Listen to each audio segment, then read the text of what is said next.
صاحب آپ چونکہ امریکہ میں مقیم ہیں، وائس آف امریکہ میں بھی کام کرتے رہے، یہاں کی سیاست پہ گہری نظر رکھتے ہیں، مور دین 2 ڈیکیڈز آپ کو یہاں پر ہو گئے ہیں، تو 25 سال میں آپ نے وہاں کے امریکہ تعلقات میں بہت سے اتار چڑھاؤ دیکھے. ابھی جو تعلقات بہتری کی طرف جا رہے ہیں، سب سے پہلے میں اس پہ بات کرنا چاہوں گی کہ اس کا کریڈٹ آپ اس کو دیتے ہیں؟ دیکھیے سوال آپ کا بہت اچھا ہے اور جواب جو آپ نے جو انٹرو میں بھی کافی دیا ہے کہ اتار چڑھاؤ، یعنی ایسا کبھی نہیں ہوا کہ مکمل طور پر ختم ہو گئے ہوں یا بہت اوپر چلے گئے ہوں. ایک اتار چڑھاؤ کی سی کیفیت ہے. اس وقت آپ کو تھوڑا سا چڑھاؤ نظر آ رہا ہے اور ظاہر ہے کہ کریڈٹ اگر آپ دینا چاہتی ہیں تو جو موجودہ لیڈرشپ ہے پاکستان میں اس کا ایک بہت بڑا اس میں ہاتھ ہے. اور میں جب لیڈرشپ کی بات کرتا ہوں تو ظاہر ہے پاکستان میں ایک اوپنلی ایک ہائیبرڈ سسٹم موجود ہے اور اسی ہائیبرڈ نظام کے تحت آپ یہ کامیابیاں دیکھ رہے ہیں اور اس میں مطلب ایک اچھی سمت میں معاملات جاتے نظر آ رہے ہیں which is a good thing for Pakistani عوام I guess. اچھا، اگر ہم تعلقات کی بات کریں تو آپ کو کیا لگتا ہے کہ سب سے زیادہ خراب تعلقات کس دور میں رہے اور اس کی وجہ کیا تھی، اور اب جو تعلقات بہتر ہو رہے ہیں اس میں کیا ہماری ایکسپیکٹیشن زیادہ ہیں یا امریکہ کی ہم سے ایکسپیکٹیشن زیادہ ہیں؟ دیکھیے جو میرا خیال ہے جو سب سے بڑا جو لو پوائنٹ آیا تھا تعلقات میں وہ سہالہ پہ جو حملہ ہوا تھا غالباً جو جس میں ہمارے کافی فوجی شہید ہو گئے تھے، وہ ایک موقع تھا. اور اس کے علاوہ جب ہم پر F-16 پر پابندیاں لگا دی گئی تھیں، ہم کو F-16 نہیں دیے گئے تھے. 90s کی بات ہے. ایک وقت ایسا بھی آیا تھا کہ امریکہ میں ایک بہت بڑی مہم چل رہی تھی کہ پاکستان کو ٹیررسٹ اسٹیٹ ڈکلیئر کیا جائے. یہاں پر دوسری لابیز ہیں وہ ہمارے خلاف کام کر رہی تھیں. تو یہ اگین وہ ایک اتار کا معاملہ تھا، لو پوائنٹ تھا. لیکن اس وقت میں سمجھتا ہوں کہ اوور آل پورے امریکہ میں across the board, not just in the administration بلکہ کانگریس، اکیڈیمیا، تھنک ٹینکس اور جہاں مختلف جہاں بھی جو میڈیا ایون، تو وہاں پر ایک آپ پاکستان کے لیے ایک اچھی جگہ دیکھ رہے ہیں. وہ سمجھتے ہیں کہ پاکستان ایک اہم رول پلے کر سکتا ہے اور کر رہا ہے Pakistan, which is a good thing. اچھا، ہم اتار چڑھاؤ کی جہاں پہ بات کر رہے ہیں، آپ نے بات کی کہ ٹیررسٹ اسٹیٹ سمجھا جا رہا تھا لیکن شکر ہے وہ تاثر ختم ہو گیا. اس میں بہت بڑا کردار ہمارے روایتی بھارت کا بھی تھا کیونکہ بھارت ہمیشہ آگے آگے رہتا ہے پاکستان کا امیج سبوٹاس کرنے کے لیے، خراب کرنے کے لیے. لیکن اس پر میں نے دیکھا کہ جو بھارت ہمارے لیے گڑھا کھود رہا تھا اس میں خود گر گیا. خاص طور پہ ابھی جو حال ہی میں وار ایڈونچر انہوں نے کرنے کی کوشش کی، رافیل پہ ان کو بڑا مان تھا، طیارے، بڑا دیش، بڑا دفاعی بجٹ، لیکن ہم نے ان کا غرور خاک میں ملا دیا رافیل سمیت. اس کے بعد دنیا میں جو ہمارا ایک وقار ہے، عزت ہے، اس میں اضافہ ہوا. اور پھر جب فیلڈ مارشل کی اس کے بعد ملاقات ہوئی، ایک تو ابھی UNGA کے بعد والی ملاقات سے پہلے کی میں بات کر رہی ہوں، اور اس میں وننگ کمانڈر پتہ چل رہا تھا کہ وننگ کمانڈر کی ملاقات ہے کیونکہ ملاقات کا جو اسکیجول تھا اس میں ٹائم جو تھا وہ بڑھا دیا گیا نا، 2 گھنٹے پہ چلے گی. ایک تو میں یہ اس اہمیت میں چاہتی ہوں اس پہ ذرا روشنی ڈالیں کہ امریکی صدر، چونکہ آپ بہت زیادہ کور کرتے رہے امریکی سیاست کو، امریکی صدر کی ملاقات پاکستانی فیلڈ مارشل کے ساتھ جس کا دورانیہ 45 منٹ سے بڑھا کے 2 گھنٹے کر دیا گیا کیونکہ ایک وننگ کمانڈر وہاں پہ کھڑا ہوا تھا. پھر خطے میں ہماری جو جغرافی اہمیت ہے اس سے میرے خیال سے کوئی انکار نہیں کر سکتا. چائنا، ایران، افغانستان، یہ سب ہمارے پڑوس میں ہیں، تو ظاہری بات ہے جو ممالک کے مفادات پہ بھی چلتے ہیں. تو آپ اس کو کیسے دیکھتے ہیں؟ دیکھیے سب سے بڑی بات تو یہ ڈاکٹر فضا آپ جانتی ہیں کہ جو بڑا ایک مشہور مقولہ ہے، محاورہ، کہ یتیموں کا کوئی باپ نہیں ہوتا اور کامیابی جو ہے اس کا کریڈٹ ظاہر ہے صحرا ہر ایک لینا چاہتا ہے، اس کا شریک بننا چاہتا ہے. انگلش کا محاورہ ہے. تو اس میں ظاہر ہے کہ جب ایک اتنی بڑی وکٹری، ایک اتنی بڑی آپ سے 10 گنا زیادہ بڑی طاقت پر آپ نے 4 گھنٹوں میں سبقت حاصل کی، اور وہ ہم نہیں کہہ رہے تھے، وہ پاکستانیز نہیں کہہ رہے تھے بلکہ چائنا، برٹن، امریکہ، جن کے اپنے سیٹلائٹ سپر سیٹلائٹس موجود ہیں جو ایک ایک چیز واچ کر رہے تھے. اور یہی وجہ ہے کہ جو امریکی صدر بار بار اس چیز کا اعادہ کرتے ہیں کہ 5 گرائے گئے، 6 گرائے گئے، اب 7 کا اس کا مطلب یہ ہوا کہ وہ جو رپورٹس ان کے پاس ہیں وہ مطلب ٹو بی آنیسٹ وہ کچھ رپورٹس تو خود ہمارے پاکستان کے پاس ایسی رپورٹس نہیں آئی جس کو یہ دیکھ سکتے تھے. تو اس کا واضح طور پر اثر ہوا. اور چونکہ آرمی چیف بہرحال ایک وننگ آرمی کے کمانڈر کی حیثیت سے مل رہے تھے تو ان کو وہی ایکارڈ دیا گیا جو ایک فاتح کو دیا جاتا ہے. اور پوری وہ قوم کے لیے بڑی فخر کا مومنٹ تھا. پوری ظاہر ہے اور پاکستانیوں کے لیے اس میں ضرور ہر طرح سے ایک اچھائی کا پہلو. لیکن اس میں دیکھیے ایک پوائنٹ بہت اہم ہے ڈاکٹر فضا، اس میں یہ بات ذہن میں رکھیے، پاکستانی عوام کو رکھنا چاہیے کہ دیکھیے ایک تو کامیابی حاصل کرنا اور اس وقت تک پہنچنا اور پھر اس کو سسٹین کرنا اور اس کی بنیاد پر اچھے تعلقات دنیا کے ساتھ استوار کرنا اور اپنے عوام کے لیے مواقع پیدا کرنا. تو یہ میں وہ تمام عوامل جو ایلیمنٹس ہیں عناصر وہ میں دیکھ رہا ہوں اس پوری اسٹریٹجی میں کہ ٹھیک ہے کامیابی ہو گئی لیکن اب اس کے بعد کیا ہے.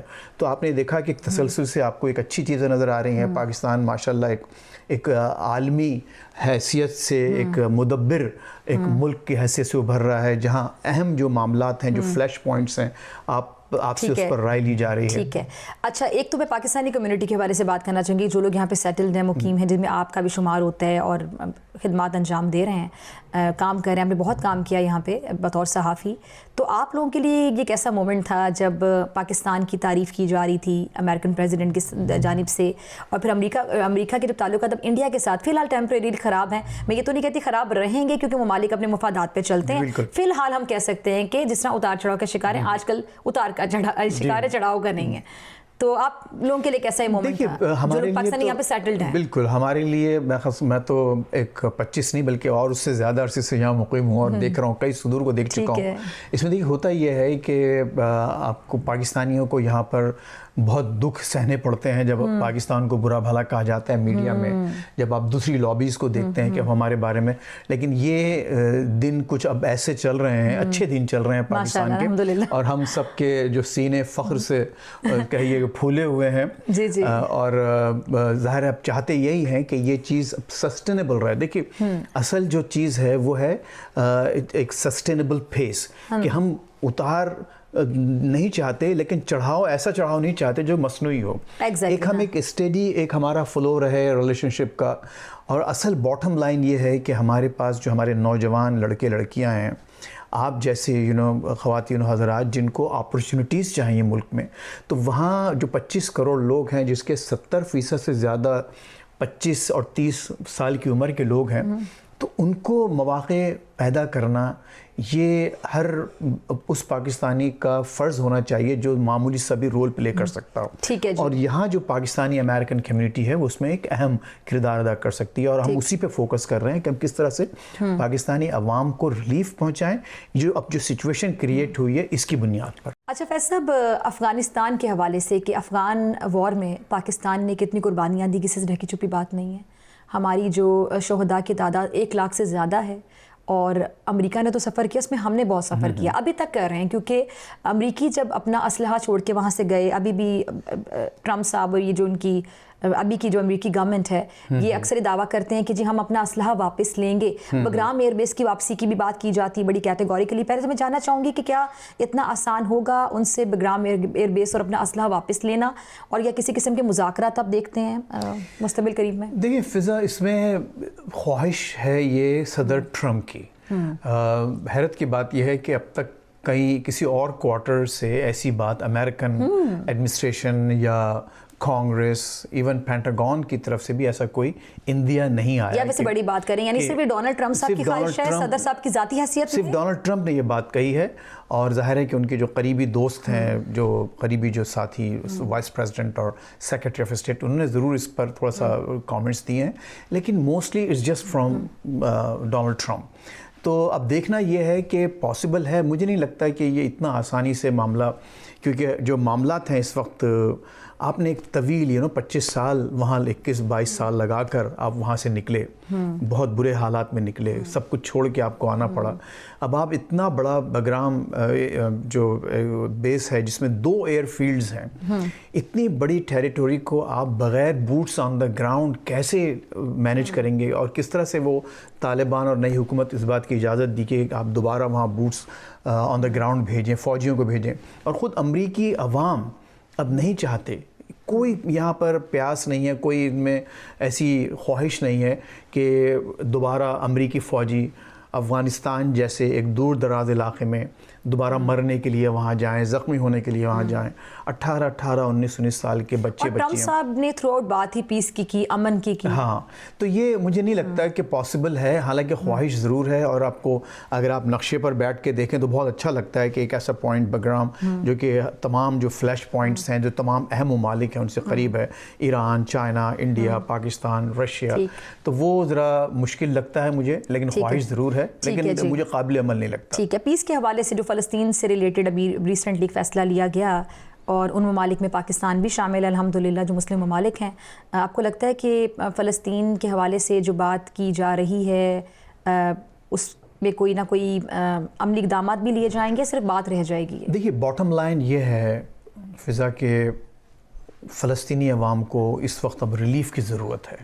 بہت جانیں چلی گئیں, 70,000 بچے بوڑھے جوان سب وہاں شہید ہو چکے ہیں. اب کوئی نہ کوئی اس کا حل نکلنا ضروری ہے, یہ بات تو اس میں کوئی شک نہیں, لیکن ہر وہ حل جس میں فلسطینی عوام کی اپنی آواز شامل نہ ہو اور ایک وسیع پیمانے پر آپ کو ایک کنسنسس نظر نہ آئے تو میں نہیں سمجھتا کہ وہ قابل عمل ہوگا اور زیادہ سسٹین کر پائے گا. صحیح. اس جو ایک جلدی میں جو ایک منصوبہ پیش کیا ہے میرے دانش میں ٹرمپ صاحب نے, اور جس کو 8 ممالک نے, اسلامی ممالک نے ایک حد تک ریزرویشنز کے ساتھ سپورٹ کیا ہے. اب دیکھیے اب ایون پاکستان نے اب کچھ اس میں آپ نے دیکھا ہوگا جو ڈار صاحب کی تقریر ہوئی ہے پریس کانفرنس, پھر قطر نے, سعودی عرب نے اب اس میں اپنی ریزرویشنز بتانا شروع کر دی ہیں. تو مجھے لگتا یہ ہے کہ یہ اس میں بھی کچھ اور بہت سی تبدیلیاں آپ کو دیکھنے کو ملیں گی, لیکن 2 باتیں اہم ہیں. ایک بات تو یہ ہے کہ اس وقت یہ جنگ کو فوری طور پر رکنا چاہیے تاکہ وہاں جو قتل عام جاری ہے, جو جینوسائیڈ جاری ہے وہ ختم ہو, اور دوسری بات یہ کہ جو بھی حل ہو اس میں فلسطینی عوام کا مکمل حصہ, ان کی رائے شامل ہونا انتہائی ضروری ہے. ٹھیک ہے جی. آخر میں جاننا چاہوں گی کشمیر کے حوالے سے, مسئلہ کشمیر جو کہ باقاعدہ ایک بہت بڑا مسئلہ پاکستان بھارت کے درمیان, اور میڈیٹر کی پیشکش ٹرمپ صاحب نے خود کی اپنے منہ سے.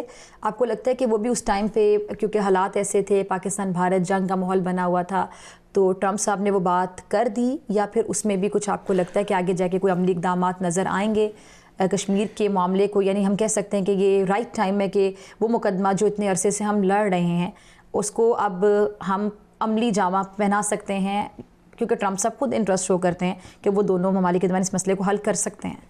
دیکھیے ممکن تو ہے, اس میں کوئی شک نہیں, اور ظاہر ہے کہ اس وقت وہ چاہتے ہیں کہ یہ تمام جو دنیا کے جو فلیش پوائنٹس ہیں یہ ختم ہوں. سوری میں آپ کی بات کر رہی ہوں, آپ نے حال ہی میں ایک بات کی تھی, آپ نے کہا کہ یہ ٹرمپ صاحب کی ذاتی حیثیت میں رائے, ایک اور سوال کے جواب میں کہا تھا, لیکن آپ نے کہا کہ باقی جو انتظامیہ ہے وہ اس میں کوئی اتنی خاص دلچسپی نہیں رکھتی. کہ کشمیر والا معاملہ تھا یہ بھی ٹرمپ صاحب کی ذاتی حیثیت میں ایک رائے ہے؟ کشمیر کی جو اس میں اہم بات ہے وہ یہ کہ ٹرمپ صاحب کی ریئلائزیشن کہ کشمیر از اے فلیش پوائنٹ, اور جیسے کہ انہوں نے کہا کہ ہزاروں سال سے ان کے اپنے الفاظ میں یہ مسئلہ چل رہا ہے, تو اور اس کو پھر انہوں نے جسٹیفائی کرنے کی کوشش کی کہ نہیں میں نے محاورتاً یہ بات کی تھی. تو یہ احساس ہے اور پوری دنیا جانتی ہے, یہاں پر امریکن اسٹیبلشمنٹ جانتا ہے کشمیر, لیکن بھارت دیکھیے اس وقت جس پوزیشن میں ہے اور پاکستان کے جو حالات ہیں, پھر امریکہ کس طرح اس پورے معاملے پر انفلوئنس کر سکتا ہے, اثر انداز ہو سکتا ہے, یہ تھوڑا ذرا مشکل ایک انالیسس ہے, تجزیہ ہے. میں نہیں سمجھتا کہ آپ کو کوئی فوری حل نظر آئے گا, لیکن موومنٹ ضرور ہو رہی ہے. یہ بات طے ہو چکی ہے right at the highest level of the US government. President Trump نے یہ بات کی کہ کشمیر ایک عالمی مسئلہ ہے, اٹس اے ڈسپیوٹڈ ٹیریٹوری.